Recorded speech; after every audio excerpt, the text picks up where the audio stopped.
21 years ago, right? I can remember the purchase of my husband, first purchase of the iPod that he made for daughter number one. I can remember it as if it was yesterday.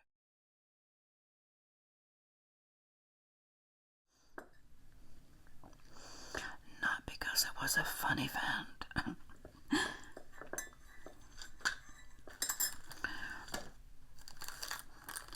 Little did I know that that first Apple purchase, which I thought was a $300 purchase, the little write-up about the National iPod Day says it was $3.99. In any event, this was back when the Apple Store was in the mall, and it was a cute little store, maybe the size of a like a small See's Candy. Don't mind me, I've got See's Candy on the brain, but it was catty corner, kind of diagonal to where the See's Candy was located in a local mall. Very small store. It was a small store with 2 square tables. The tables were approximately the size of, like a card table. The cheapy one you can buy with the metal legs that fold down. So one table was the size of 4 of those put together. The other table, same thing. That was it. And prior to that visit with my husband to the Apple Store, I had no clue about the Apple craze. My husband at the time was in real estate. He had purchased a Blackberry cell phone prior when somewhere along the line Blackberry was all that. And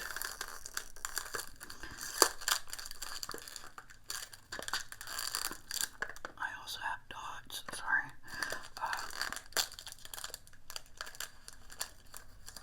The anguish that I feel all these years later is simply the fact that my husband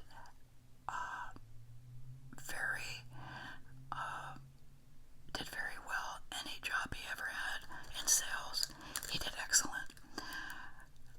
The problem with me was I had a hard time with the income. With real estate, obviously, you get paid when you sell your house. Prior to him going into real estate, we got regular paychecks. I got 2 a month. I got paid every other week. He got paid every week. And then he had 2 paychecks, extra paychecks each month from his National Guard military reserve weekends. So we were getting 8 paychecks a month. It was just stress-free to know that regular paychecks were coming. Then when he lost 6, he had retired from the military, retired from his job. He got 6. He had 6 paychecks that all of a sudden we weren't getting. He made tons more money in real estate, but it was irregular, and I had a difficult time with that. Every time he wanted to purchase something, I was freaking out, thinking. Anyways, it all worked out. So there we are, and for some reason I remember daughter number 1 being with us, and I don't know why. She mentioned later it was because my husband bought her very first Apple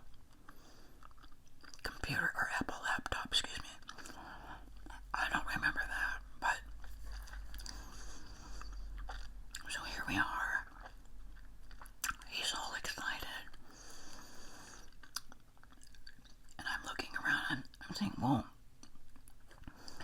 what kind of store is this? Why are we here at these tables? And he says, it's a hands-on.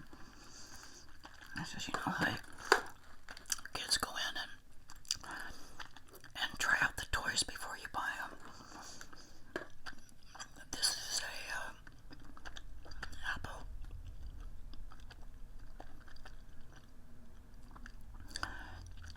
I had no clue about Steve Jobs. No clue about the whole Apple rage. My husband, very much so, he bought into Apple stock back in the day, and well, I'll just read this little blurb here. National iPod Day, October 23rd, recognizes the portable music device. Apple introduced the iPod on October 23rd, 2001, and it changed the way we listened to and purchased music.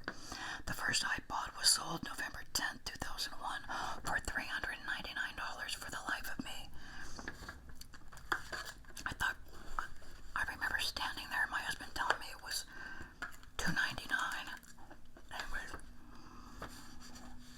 iPod Day pays recognition to this groundbreaking technology and the many people it impacted. The iPod introduced us to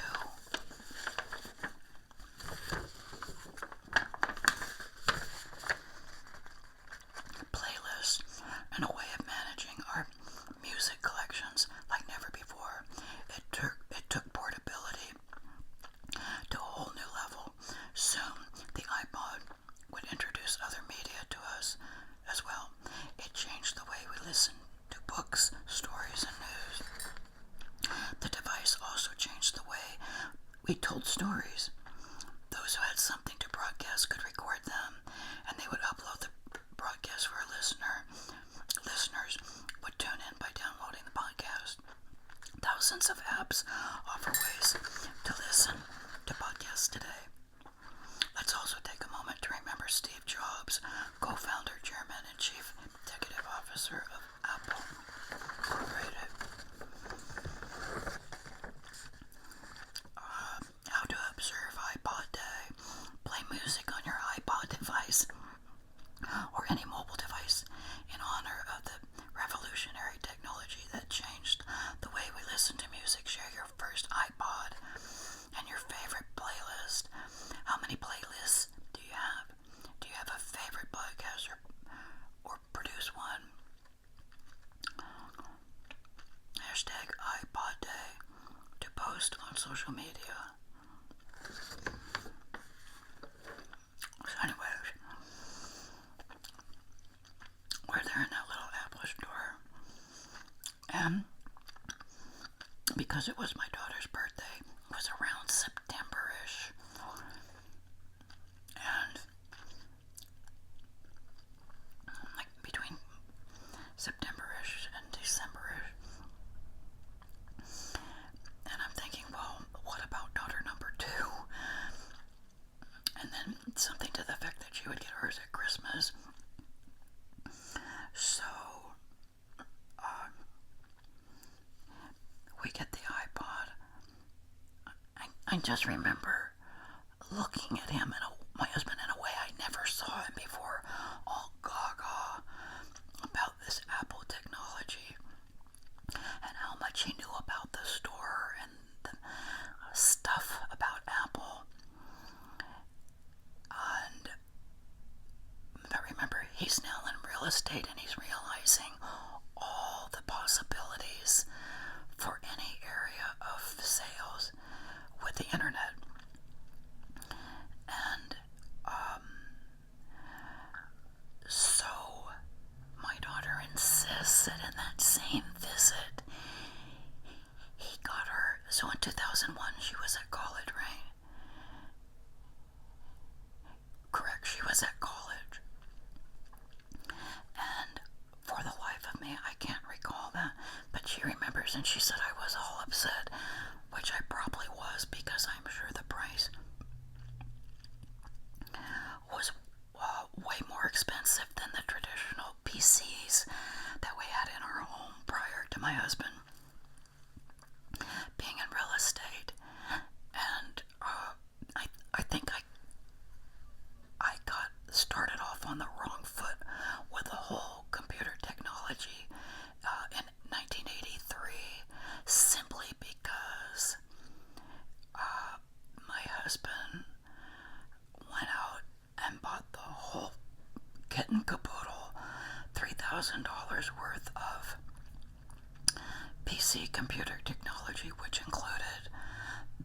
printer, which I do believe was a dot matrix printer, a Windows screen, a PC tower, all the wires and plugs and stuff, hardware, software, all this stuff came pretty close to $3,000, and he just went out and bought it. And that is terrifying. And in '83, when he bought it, we were still getting, paychecks on a regular basis. But that's really terrifying. If your spouse goes out to make a big purchase like that without any word of warning or discussion, or maybe it was nothing other than the fact I know that he was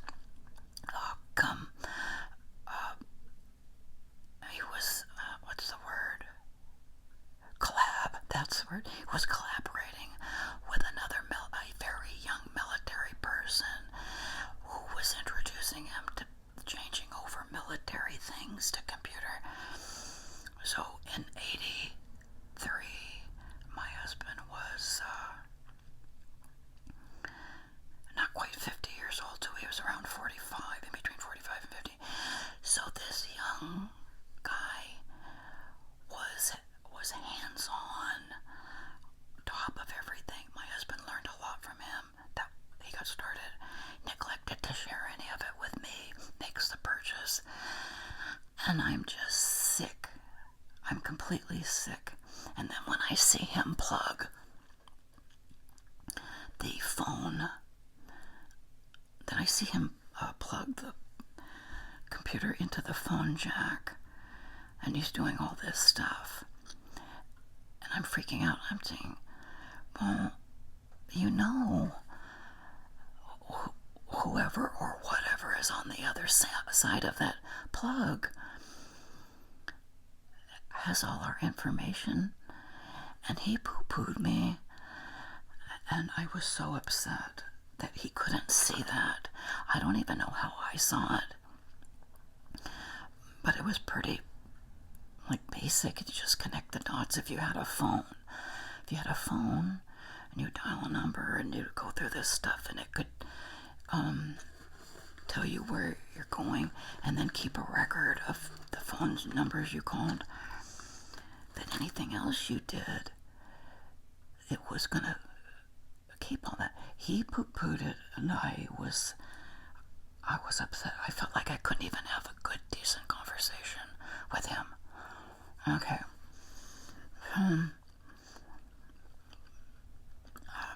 Time went on.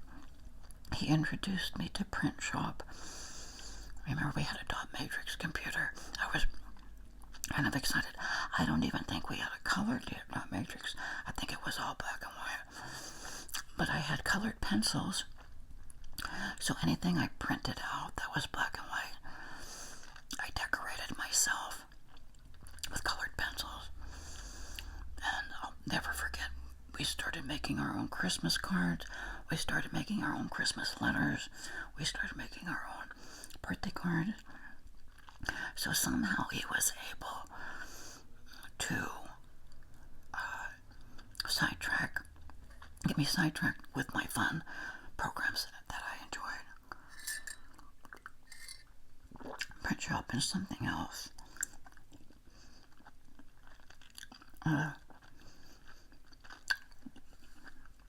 So both my daughters got the iPod, and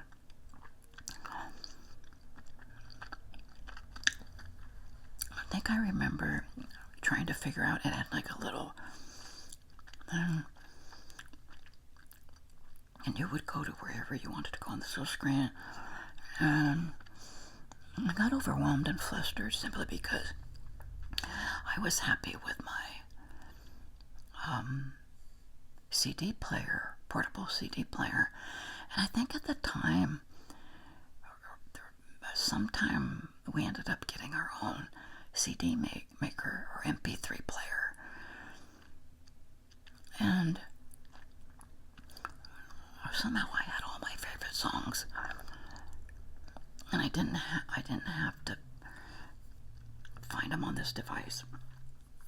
So anyways, my husband, he's leaps and bounds moving forward with technology, and I'm just not enjoying the change. And I never have enjoyed change in my life. I'm so happy with the same place, same thing, same stuff, and then perhaps gradually move on to something different. But so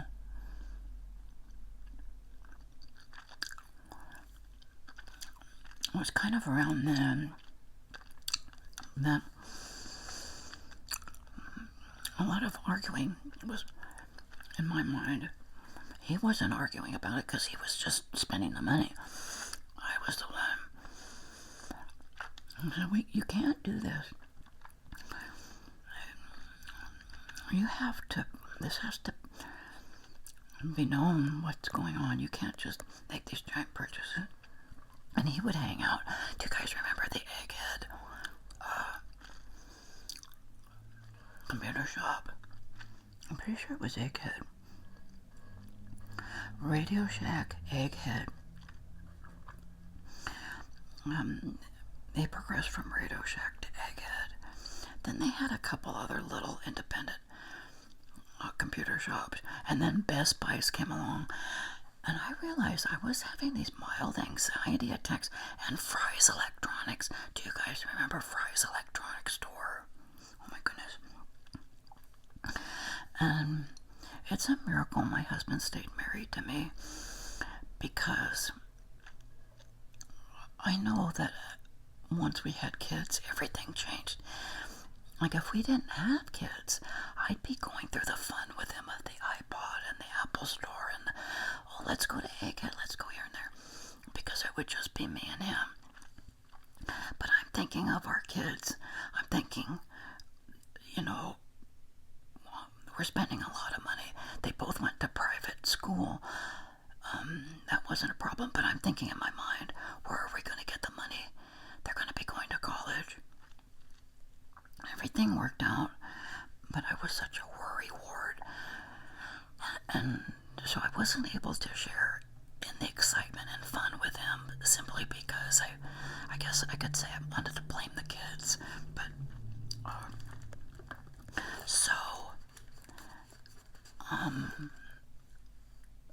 earlier, we went to a book signing. Do you guys remember that book, The Cuckoo's Egg?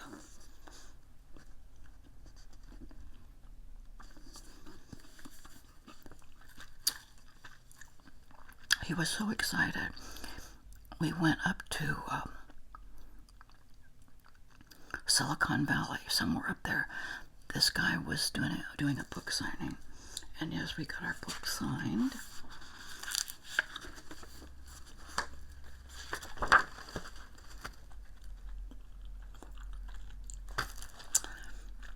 Delighted to meet both of you, Clifford Stoll and, what is this, 89 or 91?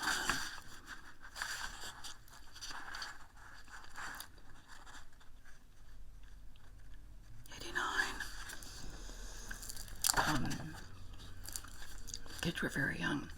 I don't recall they were with us. They were with Grandma. But we kind of made it like a weekend up there, somewhere, wherever he was in Silicon Valley. And he gave like not just a book signing, it was a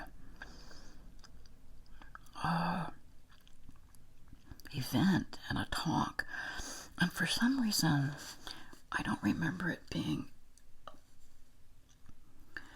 fiction. I think they refer this book to a fiction. It seems like I recall us going to this event, and the guy that was speaking was a guy who'd been put in prison because of what he did,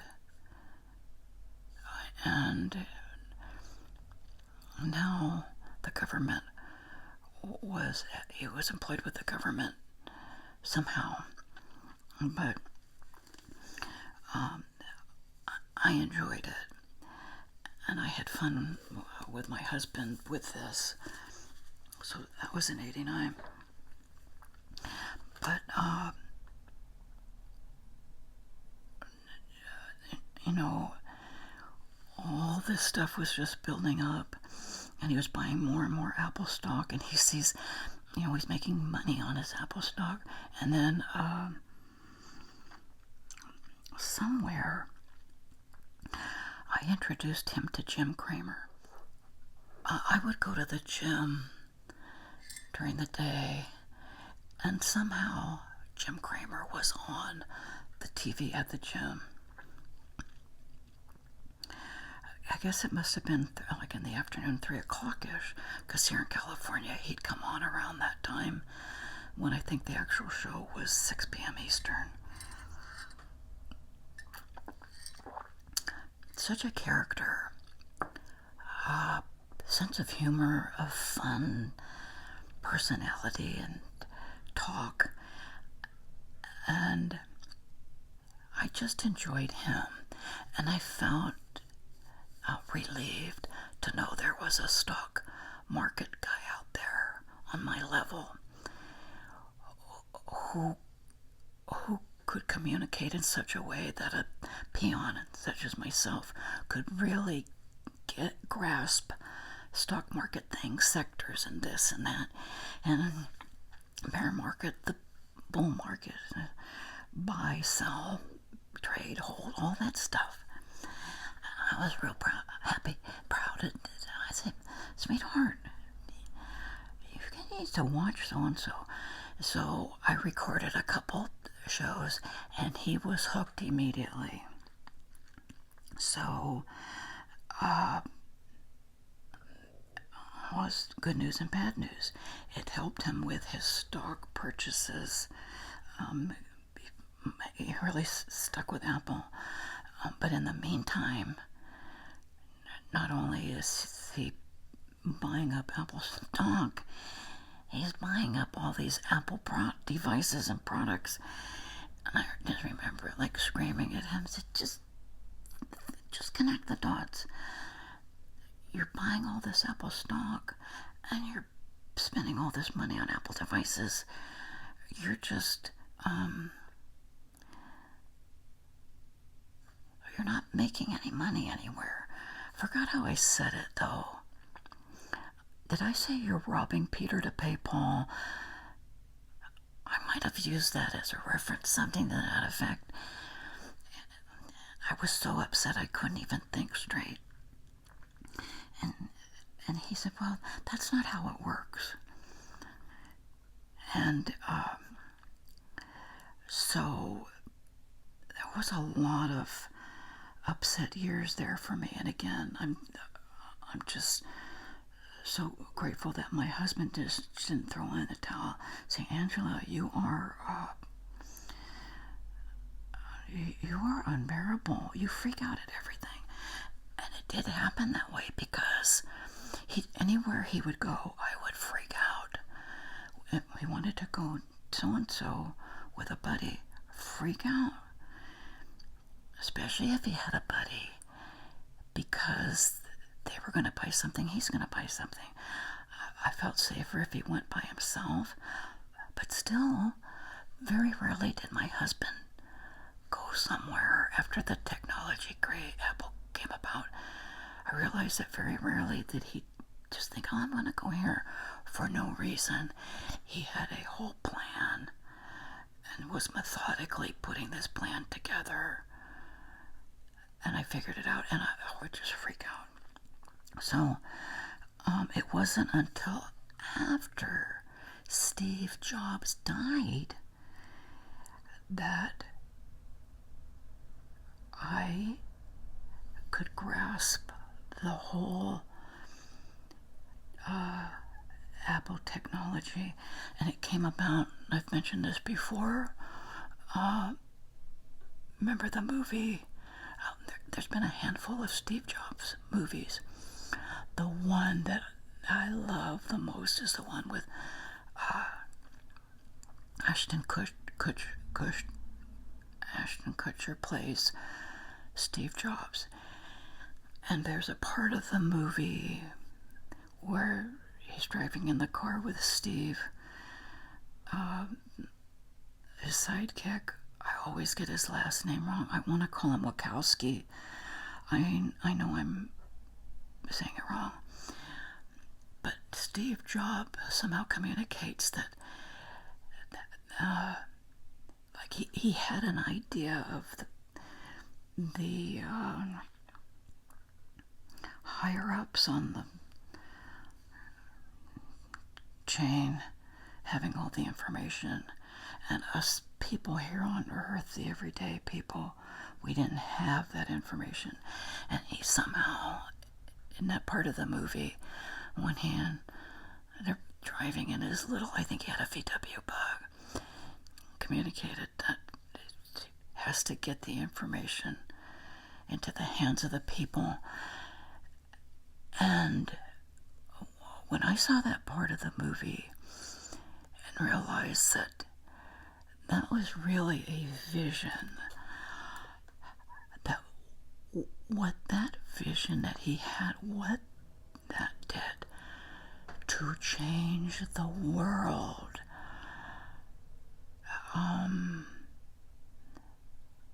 I can't even put into words the impact of him having that desire to make sure that we all had information.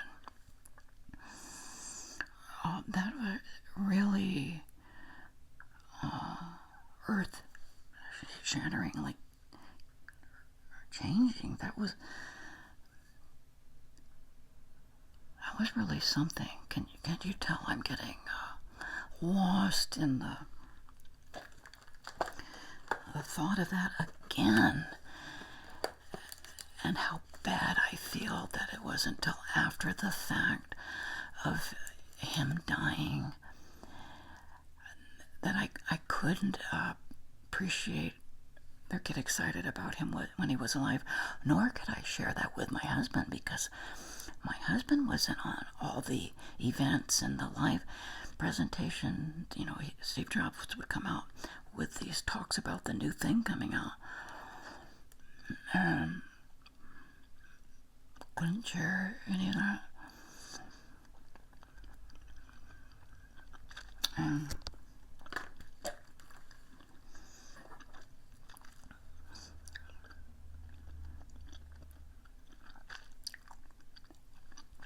I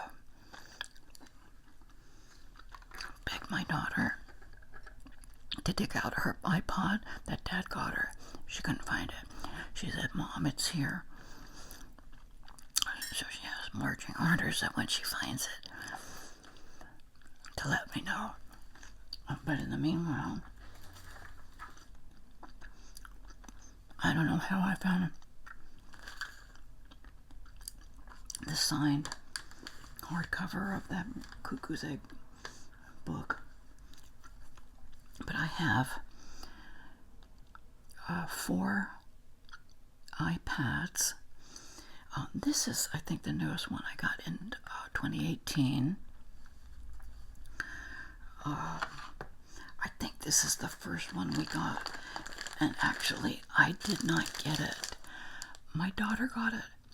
And I keep it in a plastic bag, simply to keep it away from dust. This, I believe, was 2010 or 11. My daughter got it.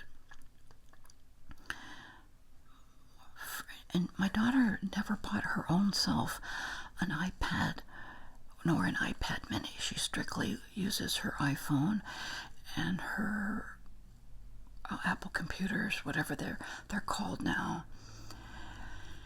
And she saw how frustrated I was with the PC laptops. And she just outright, "Mom, you're just going to have less trouble. You're going to like this so much better." And she was right. So that was 2011. Then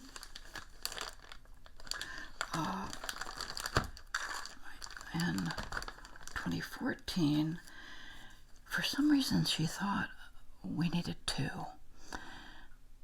One for me, one for my husband, even though, I was the iPad freak. My husband, still with real estate, was more so with a computer in the office and the laptops. So, 2011, 2014, 2018, and then there's this one here that I keep running off to the side, which I have like a little timer on here showing me how many minutes my video is. So I just have a ballpark of how long my video is. So I had a rough start with Apple stuff. And I feel bad because I was the grump when my husband started real estate in the 90s.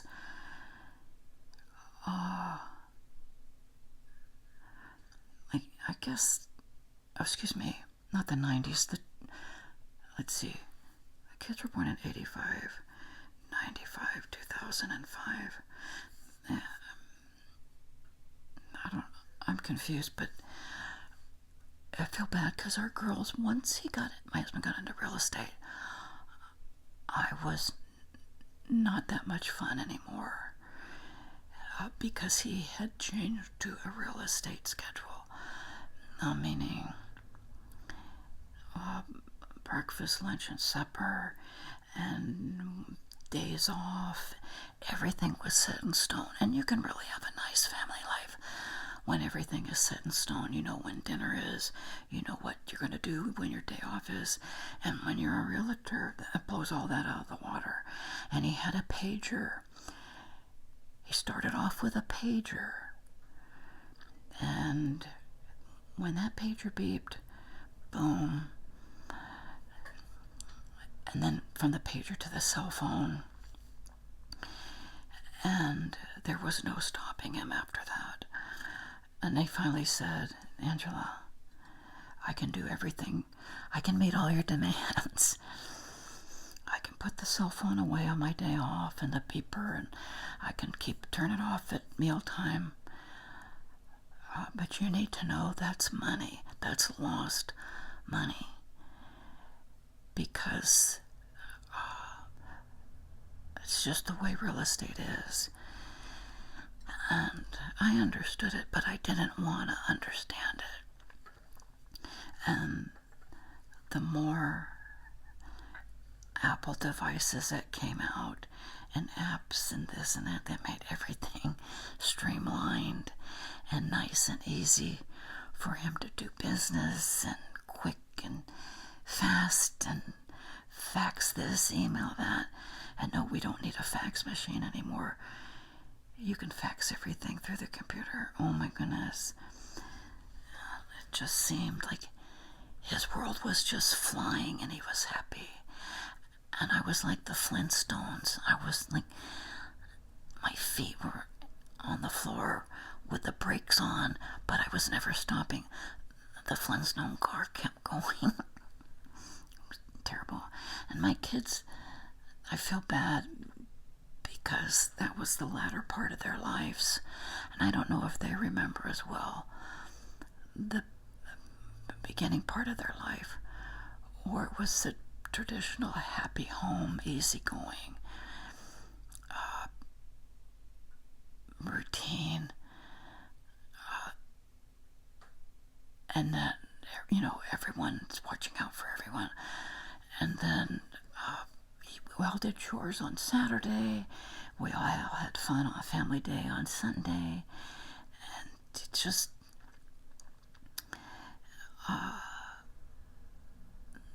everything like went out the window.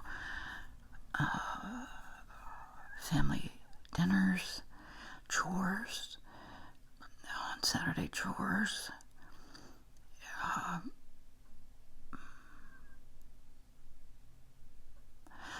I am thankful for the fact that my kids are like right in the middle.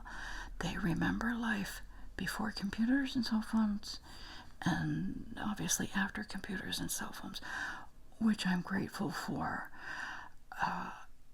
They're able to see both worlds.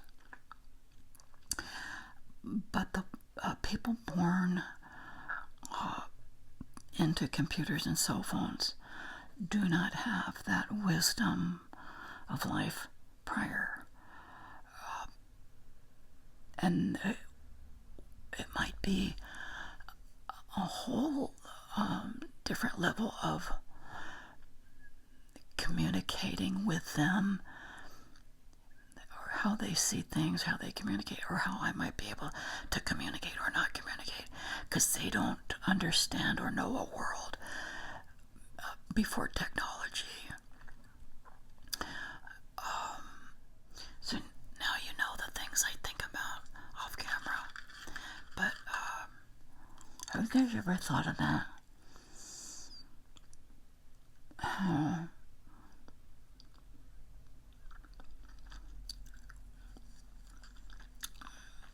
How somebody can be gifted with such a vision and knowledge and information of something for people like that. And I know it comes along, with the wheel and, electricity and the telephone and the television, and I know it always comes along, but there's something about the vision of wanting everybody to have the information in their hands. Can't remember his exact line, but you could tell that he knew there were the higher echelons knew things, and they were pulling all the strings and flipping the switches, and that's not a fun, fair game to play, really. And he knew we needed. That's amazing.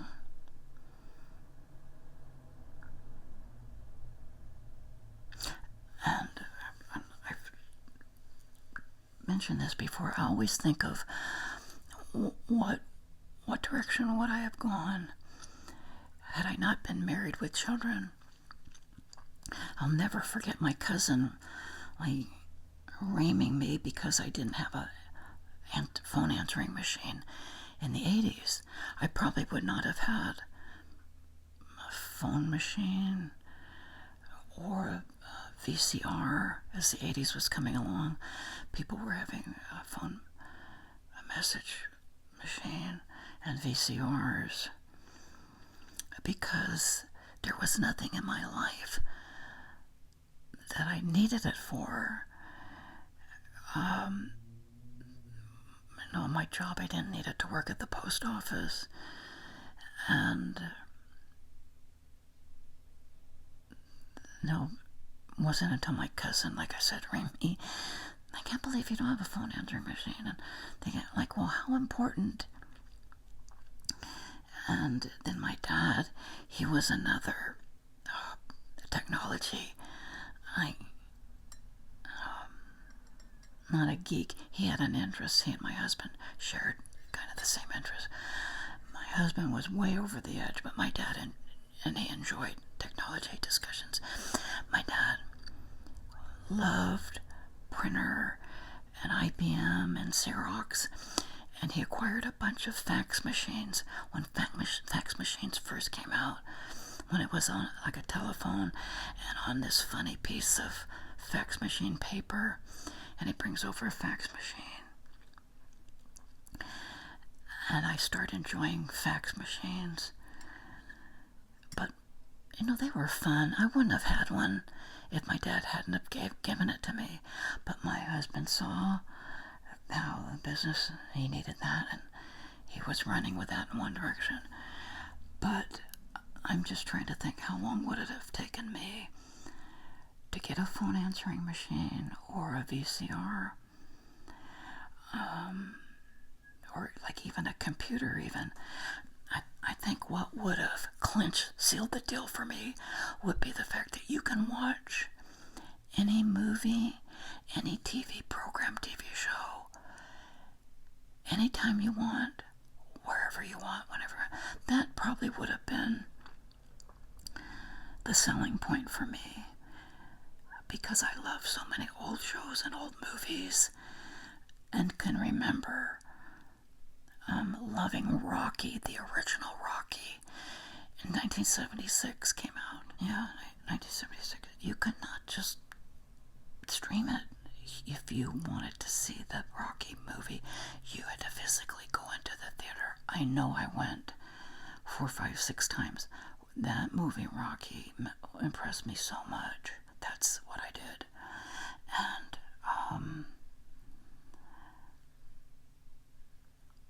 when I think of all the I Love Lucy shows I love, the thought of I could watch The Wizard of Oz whenever I wanted. I could watch an Elvis movie whenever I wanted. That would have been what sucked me into possibly internet. And then if I got a cheapy computer, I would realize that the movies weren't streaming well, until I got a whiff of a fast-moving computer machine, and then I would have upgraded. But other than that, I think of myself so much of being in the Stone Age. Again, had I not been married with children,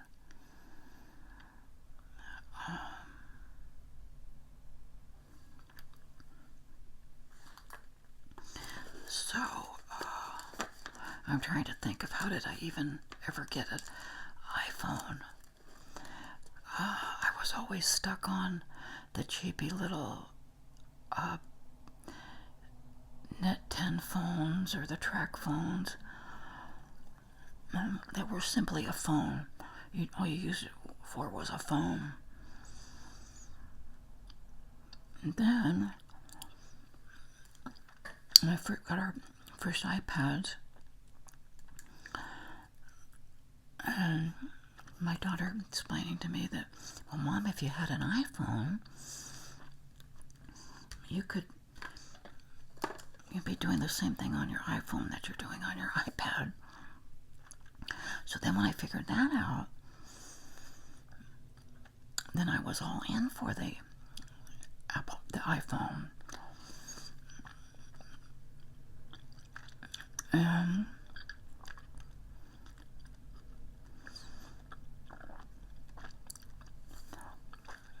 so up until then, between 2014 and there's when I got my first iPhone, I was still fighting the system, and I was with my little track phone that was simply phone for phone numbers. I cannot tell you how many Apple accessories. You guys know I've gotten so many of these little, it's hard to see, these jacks. It's an Apple, I call it an Apple jack.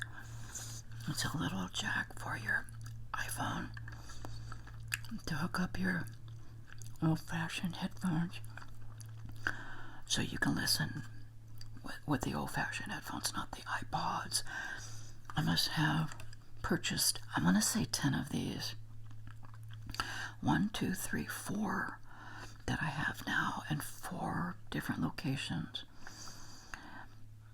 One is a backup, and the others that I've lost. They used to sell for $10 on Amazon. Now they're down to 7 or 8. How many power cords and power adapters that now you can get from Amazon. But now, forget the traditional power cord and power adapter.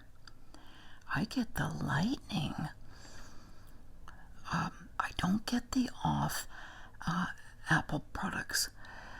I have sensed that there's something not healthy with the non-Apple accessories.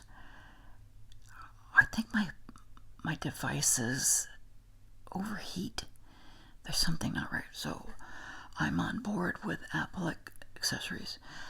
Did you guys know there's a lightning adapter and a lightning power cord that when you plug in with that, it charges your device, I'm gonna say 5, 6, 7 times faster than the old-fashioned power cord. I found out about it on accident. You have to have the lightning adapter and the lightning power cord. And you can search it on Amazon. But that's the key word, say lightning. I don't think I can ever go back now to waiting for an item to charge with the old-fashioned charge speed. Terrible.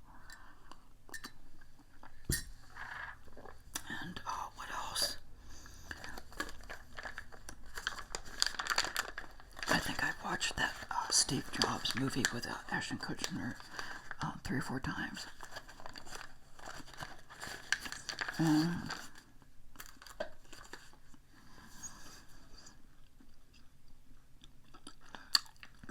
I've enjoyed Steve Jobs documentaries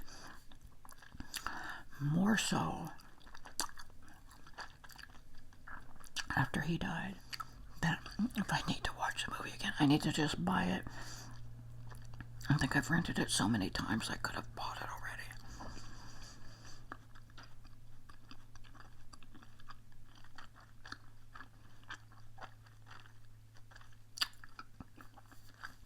I love the invention, like the crackpot invention aspect. I think simply because my dad was an inventor, like a crackpot inventor. Did you ever see the movie Chitty Chitty Bang Bang? And Dick Van Dyke, and something about the movie was like a crackpot inventor. I don't mean that to sound negative, but my dad was like that in a way. Oh my goodness, the stuff my dad would do in the garage. He invented a fire alarm, a home fire alarm system. He had all these inventions, but none of them were patented.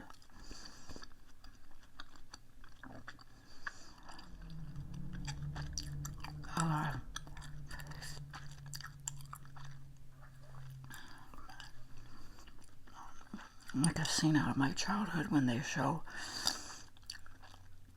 how Steve Jobs and Steve Wozniak, is that it? Wozniak. Wozniak, I'm sure that's right. His dad, Steve Jobs' dad, let them use the garage. And I was like, seeing my dad in the garage all over again. And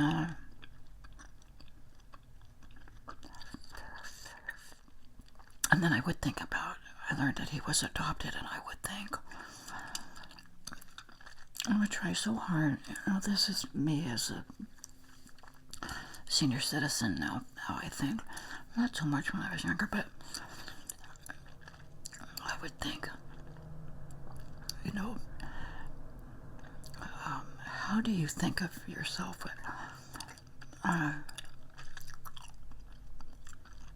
whether you're the adopted kid, the adopted parents, or the parent who gave up the child for adoption? Because I know the exact opposite. All I know is your mom and dad, and you're all together as a unit. So there's no questions. There's no mystery. And it would just lead me into again being thankful for ancestry. There's like Family Tree, there's Ancestry.com, where all these people with any questions really have an opportunity to search them out. Because of Steve Jobs, he put all that in our hands to do on our own. But how cool was that? I just think it's an amazing story. His life, I just think it's such an amazing story. I don't know how history will keep him in the history books as, like, Benjamin Franklin, Thomas Edison. I don't know how that will go. But in my mind, I keep looking and thinking and trying to find things that have impacted the world, or things that have made an impact. I keep coming back to the vision of the little device having all the information that we can have in an instant in the palm of our hands is huge. Then, the railroad. We love that show, Hell on Wheels. And I think of, how people were getting from place to place, the Oregon Trail. I'll never forget, my husband took us to the Oregon Trail. He was so good at planning our summer vacations. Whatever the kids were studying or had studied that school year, we would do all the vacation. And when they came, there was a time about the Oregon Trail, and we went on the Oregon Trail during a vacation. And the handful of times we went to SeaWorld, when the kids were learning about the ocean and dolphins and whales, and oh my goodness, this summer we went to Washington, D.C. That's a whole nother video. That was really something. But anyways, so I think of Hell on Wheels before the railroad. And then all I had was a horse and buggy. And then, now I understand, decades later, my husband was so excited to take us on a train trip one summer to Indiana. He was like a kid in a candy store talking about this train trip to Indiana. And I'm like, what in the world? But remember, he's 20-some years older than myself. He loves the history of the United States. And he knew all that history of the railroad. And the fact that he was taking his wife and kids and he was going to share all that history of the railroad and what a groundbreaking mode of transportation.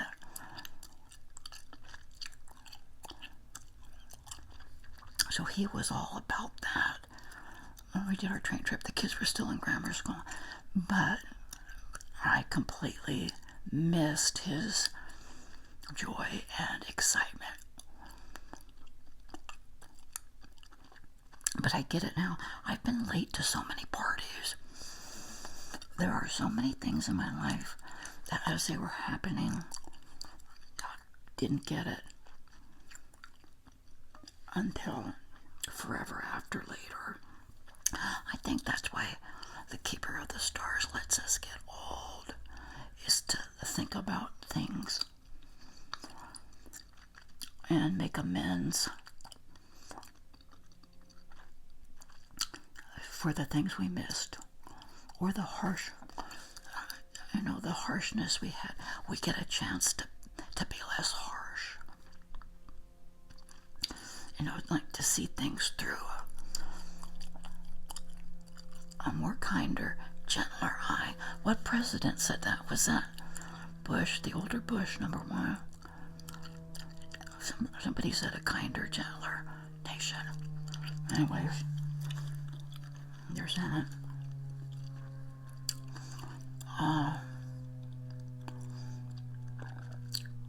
Oh, in closing, this is for all of us. I want to remind you that there's so many good memories to your life. I don't want you to think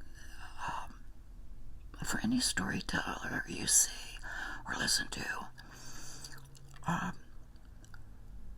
you can be just as interesting of a storyteller as anyone. I get excited about a story in my life because something jogs my memory. I go to nationaldaycalendar.com. You know how I do my national days?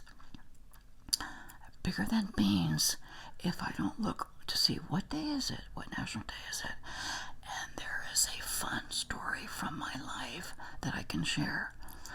I want you to have that, leave that for your family or friends, whoever it is in your life. Storytelling. And so many people say, I can't think of anything. And I don't know. I could be the same way, but when I have something that jogs my memory, it all comes back to me as a fun story time. So, your holiday homework could be start up your own little YouTube channel, make it private for just you, and find something on the National Day calendar. Hot Dog Day, French Fry Day,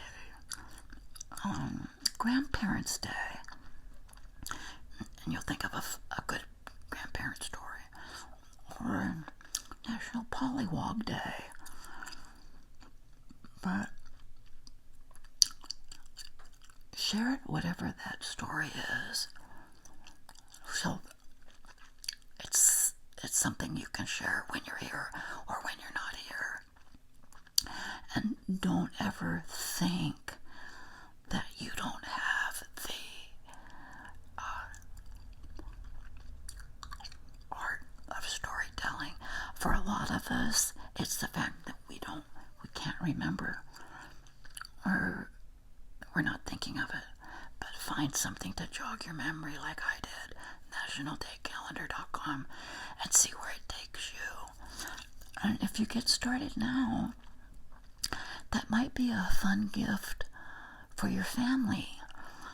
And again, thank you, Steve Jobs. Thank you, Apple.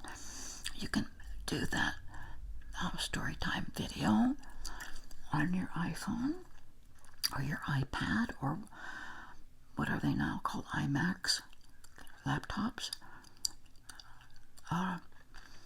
Record it and then sit in front of your Apple TV and push the little mirror image, and you can play your video on the big Apple TV screen when everybody comes over for whatever holiday. You might have all the grandkids together or all your brothers and sisters together, and you can share a story of when you were a little girl, maybe the same age as your grandkids, or a story about mom and dad when your brothers and sisters are over. And that can be your gift. Anyways, holiday homework.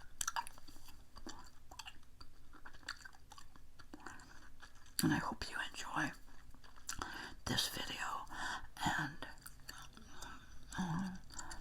I do appreciate the thumbs up, like, to push the like button. But more so, try to share my videos if you know someone who just needs to relax. I try not to be too volatile. I know there's just a handful of topics that can really set people off. Obviously, religion and politics. So I would just encourage you to find, if you could share my videos, somebody who just needs to relax in the evening. Not too much thinking. Really a video where they can literally